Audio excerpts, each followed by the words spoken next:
Sharmila alias మొరుసుపల్లి Sharmila చేసిన పనులు ఒక్కొక్కటి బయటపడుతున్నాయి. ఆమె కోసం చేస్తున్న ఉద్యోగాలు వదిలి మరీ వచ్చిన మేధావుల ఏడుపులు షర్మిలకు శాపంగా తగులుతున్నాయి.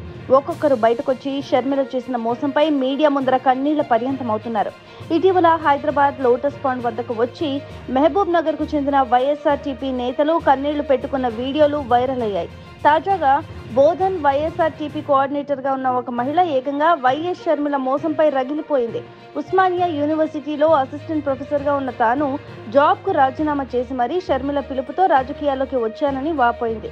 తాను సర్వత్వాన్ని పార్టీ కోసం ధారపోశానని, షర్మిల కోసం బోధన్ నియోజకవర్గంలో పాదయాత్రను అద్భుతంగా నడిపించానని, క్లిప్పింగులు చూడాలని వాపోయింది. షర్మిల పార్టీ టికెట్ నాకేనని ఆఫీస్ పెట్టానని, ఆఫీస్ బాయ్ ను పెట్టానని, సమయం డబ్బు చాలా వృధా చేశానని, ఎంత చేసినా షర్మిల పట్టించుకోలేదని, తన రాజకీయ స్వార్థం తాను చూసుకుందని వాపోయింది. అసలు ఎప్పుడు షర్మిలకు ఒక రాజకీయ పార్టీకి ఉండాల్సిన ప్రాతిపదిక లేదని, నియంతృత్వ పోకడలు అవలంబించిందని, మారుతుందని ఎదురు చూశామని, రాజకీయ భవిష్యత్తు ఉంటుందని నమ్మామని తెలిపింది. అయితే తమ రాజకీయ భవిష్యత్తు కంటే ఆమె రాజకీయ భవిష్యత్తు కోసమే పార్టీని పెట్టిందని ఈ మోసం చూశాక అర్థమైందని ఆ professor వాపోయింది.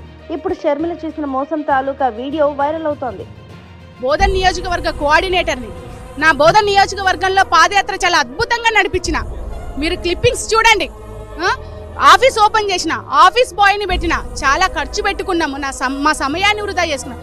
I'm already assistant professor in Osmania university. I resigned my job. After that I joined in this party. But అది కూడా కన్సర్న్ లేదు వైఎస్ షర్మిలక్కకి. అసలు ఎప్పుడు కూడా అంటే మీరు అడుగుతున్నట్టుగా అంటే ఒక రాజకీయ పార్టీకి ఉండాల్సినటువంటి ఒక ప్రాతిపదిక ఏదైతే ఉందో అది ఈ షర్మిలక్క పాటించలేదు. నియంతృత్వ పోకడ అనేది స్పష్టంగా మాకు అర్థమైన మారుతుంది సమయం కావాలి దేనికైనా చెప్పేసి భావించాము. రాజకీయ భవిష్యత్తు ఉంటుందని చెప్పేసి భావించాము. మాకు రాజకీయ భవిష్యత్తు కాదు, అసలు ఆమె రాజకీయ భవిష్యత్తుకే పార్టీని పెట్టింది. అవసరం లేకపోయినా కాంగ్రెస్ పార్టీకి మద్దతు అంటుంది. కాంగ్రెస్ పార్టీలో ఉన్న వాళ్ళు ఎవరు మద్దతు ఇచ్చినాక కూడా ఎవరు కూడా రిసీవ్ చేసుకోవట్లేరు. అంటే ఎంత నీచమైన రాజకీయం షర్మిలక్క చేసిందో మాకు అర్థమవుతుంది. కాకపోతే ఏంటంటే పాదాల మీద నడిచిన పాదయాత్ర అని చెప్పిన షర్మిల మా శవాల మీద నడిచింది అనేది ఇవాళ స్పష్టమైంది. వైఎస్ఆర్ తెలంగాణ పార్టీ నినాదం సంక్షేమం, సమానత్వం, స్వయం సమృద్ధి. ఆ చివర ఉన్న పదం ఏదైతే ఉందో అది ఆమె అభివృద్ధి.